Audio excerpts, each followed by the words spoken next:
What's up team? I'm former United States Army Ranger Joshua Thompson. Today's video I'm going to be covering how to maximize your pull-ups when it comes to the actual PT test, and then I'll be going over exactly how I specifically trained when it came specifically for the pull-up tests and just getting more pull-ups in general. If you guys enjoy PT tips just like this one, make sure you guys hit the like button and subscribe if you are new.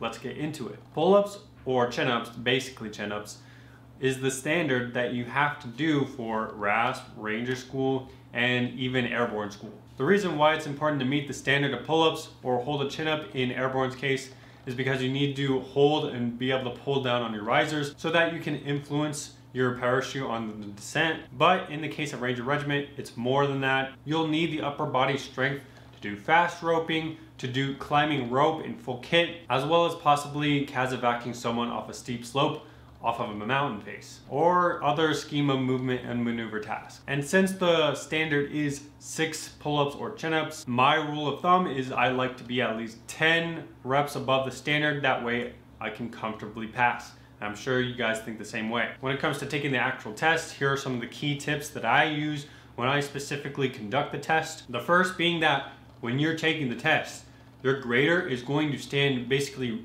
right in front of you. That way it ensures that you do proper reps every single time, right? They stand so close in front of you to ensure that you're not going to kip and maintain proper form. This is important because at any given time during the PT test, if you touch your grader, you will immediately be terminated from this test. At least that's the way it was when I was going through. They'll also be determining if you're going high enough with your chin over the bar and going all the way down where your arms are fully extended and your elbows are locked out like this. So you can understand why it's important to maintain proper form when you are training, right? We train the way we want to perform, and if we're kipping when we're training, we're not training the way we want to conduct the test. All right, the next tip that I want you guys to keep in mind is that this event is not a timed event. And so you can take your time with every single rep. The thing is, you do not want to do that, right? The moment you get into a rhythm is the best thing that you can do until you hit your natural limit. If you get into a cadence, as you'll see later in my actual test,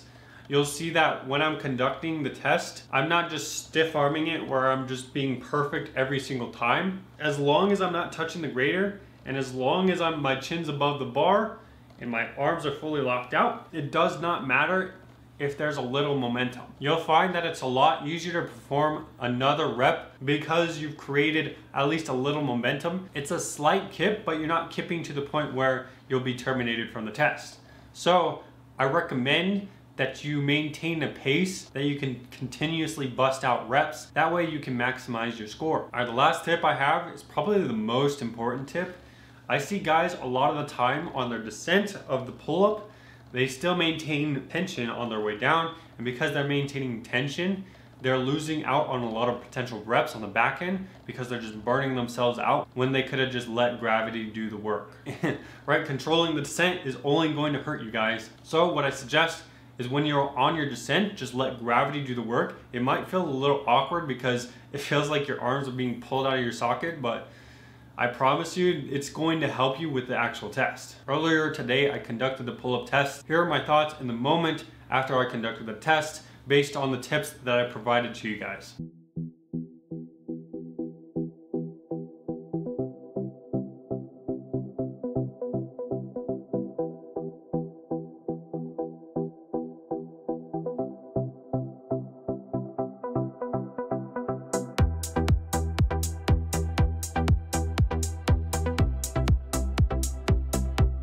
Okay, I just completed the I was gonna say 2-minute pull-up test, but the pull-up test, and it went pretty well. I got around 20, 21. I can't really remember the exact count, but yeah, guys. Pacing was very crucial, especially when it comes to creating a little bit of that momentum, especially in the early part. Helps make it a little bit easier towards the end. The most important aspect that really helped me was just letting gravity do the work. I know a lot of guys don't let gravity do the work. They still hold a lot of tension when they're on their descent. So that was one of the main things that really helped me out. and got me a better score. And then another thing that I forgot to mention in the actual video is that this is more like the push-up test, like the regular push-up test, where I bust out as many pull-ups in a row, and then once I fatigue for a little bit, usually around, I would say like 12 to 15 reps, that is when I start doing increments of 3, and then I'll do 2 or whatever I can, and then I'll give myself a little bit of rest because I know my grip strength isn't gonna give out before my my pull-up, my lateral strength. So definitely something you guys want to keep in mind is when you're conducting this test, bust out as many as you can, and then like the regular push-up test, do increments of however many you find necessary, and then just pace yourself from there, taking breaks, but you're still hanging, getting as many reps as possible. So this is really important when you want to be competitive, especially if you're in Ranger Regiment and you're looking to go to CERT, Ranger School.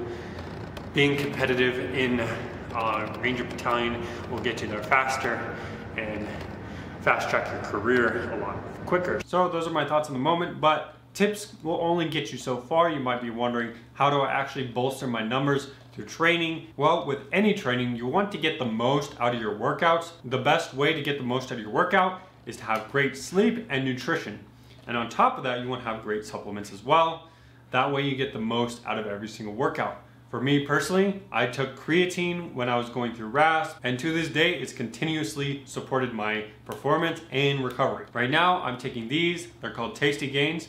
Not only are they extremely easy to take compared to their powdered counterparts, but they're basically like candy, so I often have more than I should. There's a lot of bad info about creatine, but guys, it's one of the safest supplements you can actually take. Right, not only is it going to increase your recovery and performance, but it is extremely safe. There is a reason that it is an approved supplement when it comes to RASP, and I personally took it when I was in RASP. So why wouldn't you want all the advantages when it comes to selection, especially when it comes to a safe and well-researched product like this? Is beyond me. So what I suggest is you guys get a bottle of Tasty Gains, try it out, and I guarantee that your performance and recovery will dramatically improve. And additionally, it's easier to take compared to its powdered counterpart. You can find this in the link in the description. When it comes to the actual training itself, the reality, you guys, is you need to do more pull-ups to improve your pull-ups. If pull-ups are your main struggle when it comes to the PT test, I highly suggest that you listen up, because this next segment is going to go from beginner to advanced, how you can incrementally improve over time. So first, if you look at the progression system, starting from beginner, you want to start off with, your regular lat pull down machine where you can control the amount of weight that you're pulling, and then implement some Australian pull-ups. I'll show you what that looks like. It looks like this. You can also do some assisted pull-ups where you take some of the weight off. I know in some gyms they have an assisted pull-up machine that you guys can use. If you guys don't have access to something like that, you guys can have your buddies hold your legs when it comes to the pull-ups, or you can have a resistance band that helps you out. If you train that for a couple months, you should now be able to do a couple pull-ups on your own. So now you're ready to move on to the intermediate section, where you now can do regular pull-ups. Just like in my last video, if you guys are struggling specifically on pull-ups or you just want to improve them, at the end of every single workout, you can do a finisher for that specific area that you need to improve on. In this case, pull-ups. Start doing pull-ups at the end of every single workout. Now, the best way you guys can train for the intermediate level is we start doing regular chin-ups, pull-ups for the specific exercise that we're looking for. And additionally, we can get more reps in with a drop set where we do more pull-ups with a resistance band, our Ranger buddies helping us out, holding a little bit of our body weight, or doing a drop set with an assisted pull-up machine. If you guys do that, eventually you will work up to close to 10 to 15 reps. Once you get to around 10 to 15 reps, within, I would say, like 2 or 3 more months, finally we can move on to the advanced portion. Advanced being where you start to implement weighted pull-ups.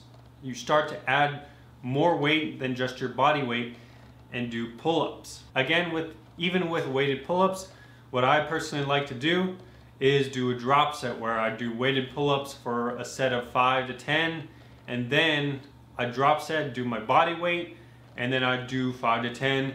And then you can take this even further with a resistance band or your Ranger Buddy and get even more sets on a drop set with reduced body weight. If you do that for a set of 4, you are maximizing the amount of work you can put in for your pull-ups. If you do this for a couple months, your pull-ups will explode past the 20s. Forget form, forget technique. You won't need any of those additional tips to make you better. You'll just be able to bust that shit out because it is so much easier, right? And I'm not someone who has like crazy genetics.